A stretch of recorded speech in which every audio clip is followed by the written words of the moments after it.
ఇందాక మీరు తల్లి బిడ్డ ఎగ్జాంపుల్ ఇచ్చారు, అదొక్కటి నాకు తల్లి బిడ్డ ఎందుకంటే ఇప్పుడు ఎవరైతే డైరెక్టర్ ఉన్నాడో వాడు తల్లిలాగా ఏ డైరెక్టర్ కూడా సినిమాని విపరీతంగా ఏమంటారు దాన్ని సీరియస్గా తీస్తాడు, ప్యాషన్ పెట్టి తీస్తాడు 100%. లేకపోతే ఎందుకు తీస్తాడు? మీరు సినిమా చూసేవాళ్ళు 2 గంటలు చూస్తున్నారు, వాడు సంవత్సరం 6 నెలలు 2 సంవత్సరాలు తీస్తున్నాడు. తీసిన దాన్ని 2 గంటల్లో ప్రతి ఒక్కటి ఎక్స్పర్ట్ అయిపోయి వాళ్ళు ఇష్టం వచ్చినట్టు ఎవరు కనిపిస్తుంది, ఇష్టం వచ్చినట్టు తీసినోడు కనిపిస్తాను. అంతే కదా. మీరు యాజ్ ఎ కన్జ్యూమర్ మీకు అనవసరం మీరు ఎన్ని సంవత్సరాలు తీశారు, ఎంత కష్టపడ్డారు, ఎంత ఖర్చు పెట్టారు. నేను ఒక ఎక్స్పెక్టేషన్తో వచ్చాను, నాకు నచ్చలా, లేకపోతే నచ్చింది, what ever it is you know. కానీ వీళ్ళకేంటి అసలు ఈ సినిమాకి సంబంధం లేకుండా, ఈ డబ్బులు పెట్టకుండా, ఆడేం కష్టపడకుండా 2 గంటలు సినిమా చూసి ఒక 20 నిమిషాల్లో రివ్యూ రాసి ఆడు అప్లోడ్ చేశాడు అని అంటే ఇట్ ఈస్ వెరీ అండర్స్టాండబుల్. ఎందుకంటే మై బేబీ అంటారు చాలామంది డైరెక్టర్స్, మా బేబీని చంపేశారని. యువర్ బేబీతో సొసైటీకి సంబంధం లేకపోతే యువర్ బేబీ చక్కగా జోలపాటు పడుకోవచ్చు. యువర్ బేబీ కోసం డబ్బులు పెట్టి వచ్చి చూస్తున్నారంటే అదంతా కరెక్టే. నేను అదే అంటున్నాను. See first of all content బాగుండాలి, సినిమా బాగుండాలి, అది తెలీదా? అందరికీ తెలుసు. 1930లో కమర్షియల్ సినిమా ఉన్నప్పటి నుంచి తెలుసు అందరికీ. కానీ ఏ కంటెంట్ నచ్చుతుందని రిలీజ్ అయ్యే వరకు తెలియదు ఎవరికి. సో డైరెక్టర్కి సంబంధించినంత వరకు వాడు జెన్యున్గా బిలీవ్ చేసాడు అది కంటెంట్ని, అది వాడి ఎమోషనల్ ఆస్పెక్ట్. కాదు మీ ఇంట్లో మీరు పిల్లలు కంటే మేము ఆడ బయటకు వచ్చినప్పుడు అన్నాం అనుకోండి, అప్పుడు నేను అని మీ కొడుకు మీ ఇంట్లో ఉంచుకొని బయటకు ఎందుకు పంపుతున్నారు అంత stupid argument. That is a natural process. We're not talking about నేను ఏళ్ళు ఫ్రీడమ్ అని తీసేట్లా. అందుకే ఎకో సిస్టమ్ అది చెప్పింది. ఈగా కోతి అందరూ ఉండాలి, ఉంటారు. That is what eco system is. You have to live with the thing. అదే ఇప్పుడు వర్షం పడుతుంది, బయటికి వెళ్ళాలి, లేకపోతే సడన్గా కోవిడ్ వచ్చింది, that's a part of the eco system అంటున్నా. అది నేను చెప్పేది. So reviewers are an integral part of the eco system, and they existed since ever. ఇప్పుడు సోషల్ మీడియాలో యాంప్లిఫై అవుతుంది అంతే. అది మీకు ప్రతి వారం సినిమాలు మారుస్తూ ఉంటే కనుక పబ్లిక్ రివ్యూ టాక్ అవి మారుతూ ఉంటాయి. కానీ మోరల్ లెస్ మాట్లాడేది అన్ని రిపీట్గా ఉంటుంది. యాంప్లిఫై అయింది కానీ డైల్యూట్ అయిన మాట కూడా వాస్తవం అంటారా? ఏది అంటే మీ టైంలో మంచు శిఖరానికి కింద పడిన అఫ్కోర్స్ అదే చెప్తున్నా. ఇప్పుడు ఆ టైంలో మ్యాక్సిమం 3-4 మ్యాగజైన్స్ ఉండి అంతే. ఇప్పుడు వేలు ఉన్నాయి. అది వెబ్సైట్సా లేకపోతే ఇదా పర్సనల్ యూట్యూబ్ వీడియోలా ప్రతి ఒక్కడే క్రిటికే. ఓకే, ఆడ కొంతమంది కేఆర్కే అంటున్నాడు. ఫస్ట్ కేఆర్కే ఆడికి ఏమి ఎక్స్పర్టీస్ లేదు, ఆడికి నియర్లీ 5 మిలియన్ ఫాలోవర్స్ ఉన్నాయి ట్విట్టర్లో. ట్రిపుల్ కూడా తిట్టాడు కదా, అన్ని సినిమాలు తిట్టాడు. ఇప్పుడు రివ్యూవర్స్ మూలాన్ని సినిమాలు ఎఫెక్ట్ అవుతాయంటే అది ఎవరు నమ్మేది అడు నమ్ముతాడు. మీరేమనుకుంటారు? నేను నాకు తెలియదు, I don't know anything. Because నాకు ఒకసారి సినిమా ఏమంటుంది బయటికి వెళ్ళిపోయిన తర్వాత దాని గురించి ఆలోచించడం అంతా మూర్ఖత ఉండదు. అది మంచి టాక్ వచ్చినా బ్యాడ్ టాక్ వచ్చినా ఏమి డిఫరెన్స్. వాట్ అబౌట్ వేరే వాళ్ళ సినిమా?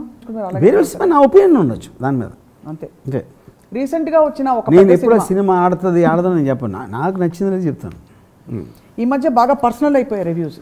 అంటే ఈ మధ్య వచ్చిన ఒక సినిమా, నేను పేరు చెప్పను, కానీ ఆ సినిమా గురించి చాలా ఆల్మోస్ట్ ప్యాషనేట్గా బాలేదని రాశారు.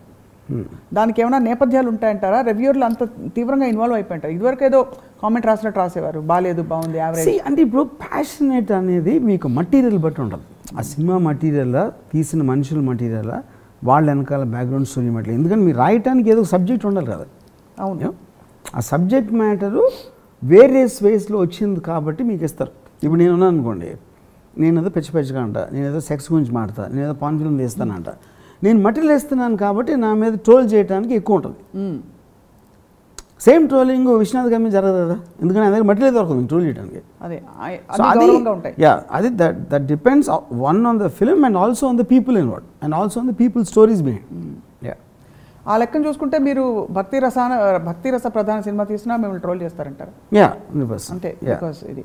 సో అదే ఈ మధ్య వచ్చిన ఈ రివ్యూయింగ్ ట్రెండ్ సినిమాలను ఎఫెక్ట్ చేస్తోందని చాలామంది స్టార్స్ గగ్గోలు పెట్టేసి ఇన్వాల్వ్ అయిపోయి హ్యాష్ ట్యాగులు పెట్టి, అది అంత అవసరం అంటారా? అంటే వాట్ ఈస్ ఇట్ ఎనర్జీ? అది ఒక emotional reaction on their part. వాళ్ళు అంత ప్రేమించి అంత టైం తీసుకుని చేస్తే ఓవర్ నైట్ దాన్ని చీల్చి, అది that is example of the baby. వాళ్ళకి బేబీ కదా, మీకు కాదు. అయితే రాయకూడదంటారా? రోడ్ల మీద తిరిగిన ప్రతి ఒక్కడు ఎవరో ఒకరికి బేబీ ఉంటారు వాళ్ళ ఇంట్లో.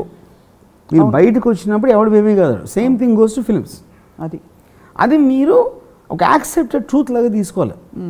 దాని గురించి మీరు చిరాకు పడి వాళ్ళు ఇది వాళ్ళు అది వాళ్ళని ఏదో నాశనం చేసేయాలి చంపేయాలని మీరు ఇంట్లో కొంచెంసేపు మనం మీటింగ్ పెట్టుకుందాం అది ఇది అని కూడా కొన్నిసార్లు అనుకున్నారు. ఒక పర్టికులర్ టైంలో అయితే నాకు గుర్తుంది, అసలు యాడ్స్ ఇవ్వద్దు, బాయ్కాట్ చేద్దాం, యాడ్స్ ఇవ్వద్దు అంటే ఫస్ట్ ఆఫ్ ఆల్ నువ్వు ఎందుకు యాడ్ ఇస్తున్నావు, ఆ సైట్ని అంతమంది చూస్తున్నారు కాబట్టి. అవును, అప్పుడు నువ్వు నిన్ను కొట్టుకున్నాడు వాడికి యాడ్ ఇవ్వకపోతే. అంతేగా. యా. సో రీసెంట్గా మీరు వచ్చిన కొన్ని ప్రధాన సినిమాలని మీరు కూడా పర్సనల్గా రివ్యూ చేశారా? చేయరు. మీరు ఎవరితో అసలు you don't review at all. And ఈ tendency to pass a judgement on a film in such a short span, should it be encouraged or not? Because ప్రతి product కి review ఉంటుంది. And it's nothing to do with you. See, if we are living in a country where we have lost our freedom of expression and express for views.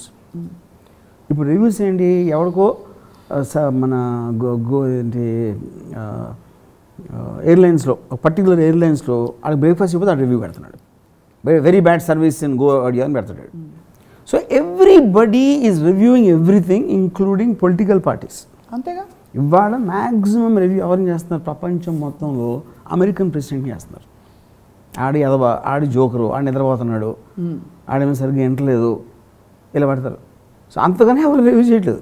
That all is a result of the social media మీకు ఇస్తున్న freedom. అది దానికి ఉన్న technical ఒక access, ఎవడి voice అన్నా ఎవడన్నా వినటానికి వచ్చే టెక్నికల్ కెపాసిటీ వచ్చింది కాబట్టి that will keep on increasing. 90%. And the only thing you can do to do anything is to ignore it. ఎందుకంటే మీరు అలా తీసుకున్నా ఏమీ చేయలేరు. 95% reviews of social media especially వెబ్సైట్స్లో వచ్చేది is almost word to word copy paste కనిపిస్తుంది దాదాపుగా. That like anything else. Most of the things అప్పుడే మీకు బ్రాండ్స్ వస్తాయి. కొంచెం బాగా తిట్టగలిగాడు బెటర్ క్రిటిక్ అవుతాడు, క్రియేటివ్గా తిట్టగలిగాడు బెటర్ క్రిటిక్ అవుతాడు. ఇప్పుడు ప్రతి ప్రోడక్ట్కి రివ్యూ అంటే ఫర్ ఎగ్జాంపుల్ సినిమా చూడాలంటే ఒక ఫ్యామిలీని తీసుకుని సినిమా చూడాలంటే ఇప్పుడు 3,000 రూపాయలు ఖర్చు అయిపోతుంది, టికెట్ల ధరలు, పాప్కార్న్లు అన్నీ కలిపి. సో అది బాగుందా బాగాలేదా తెలుసుకోవడానికి ఒక రివ్యూ ఒక అవకాశం. అట్లీస్ట్ ఒక I can still choose to go, బాగాలేదని చెప్తున్నా కూడా వెళ్ళి చూడాలని చూసేవాళ్ళు ఉంటారు. కాబట్టి రివ్యూలు హెల్ప్ చేస్తున్నాయి ఇక్కడ సొసైటీకి. ఎందుకంత అదంటున్నా, ఇప్పుడు రివ్యూ రాసేవాడు ఫస్ట్ ఆఫ్ ఆల్ సినిమాని రివ్యూ చేస్తున్నాడా లేకపోతే వాడు క్రియేటివ్లో రాయడానికి వాడు అట్రాక్ట్ చేయడానికి చూస్తున్నాడు అనేది పాయింట్ అక్కడ. కానీ దానికి కూడా మీకు యాక్సెప్టెన్స్ ఉంది. మీరు దేశాన్ని సేవ చేయడానికి మీరు పొలిటికల్ స్పీచ్ ఇస్తున్నారా లేకపోతే ఈ పొలిటికల్ స్పీచ్ నాకు ఓట్లు వేసేస్తే నేను డబ్బులు సంపాదించుకోవచ్చు అని ఇస్తున్నారా అని that is debatable and impossible to arrive at the point. అందుకనే అన్నాను, మీకు ముడి పదార్థం అనేది దొరికినప్పుడు దాంతో మీ ఒరిజినాలిటీ మీరు క్రియేట్ చేస్తే ఒకడు సినిమా మేకర్ అవుతాడు, ఇంకోటి రివ్యూర్ అవుతాడు. రెండిట్లో ఏమి తేడా లేదంటున్నాను. Everyone is using what they are best at. అది సినిమా మేకర్కి అంత ఫ్రీడమ్ ఉందో క్రిటిక్ కూడా అంతే ఫ్రీడమ్ ఉంది అంటున్నాను. దాని తర్వాత ఓవర్కమ్ చేసి బాహుబలి కూడా బ్యాడ్ రివ్యూస్ వచ్చినాయి. Yeah of course, it did make a difference. Finally the film became a block buster. So ఇది ఈ నీజర్క్ రియాక్షన్స్ ఇవన్నీ రివ్యూస్ ఇలా చేస్తున్నారు, కానీ that is accepted part of society. Nothing you can do. మీరంటే freedom of స్పీచ్ని ఆపేయటం తప్పిస్తే వేరే దానికి ఛాన్స్ లేదు. మీ మీద రాసిన వర్స్ట్ రివ్యూ ఏమన్నా మీకు గుర్తుందా? బెస్ట్ రివ్యూ అంటే ఇప్పుడు నేను అసలు ఫస్ట్ నేను రివ్యూస్ చదవను, ఎందుకంటే understand the psychology of reviews.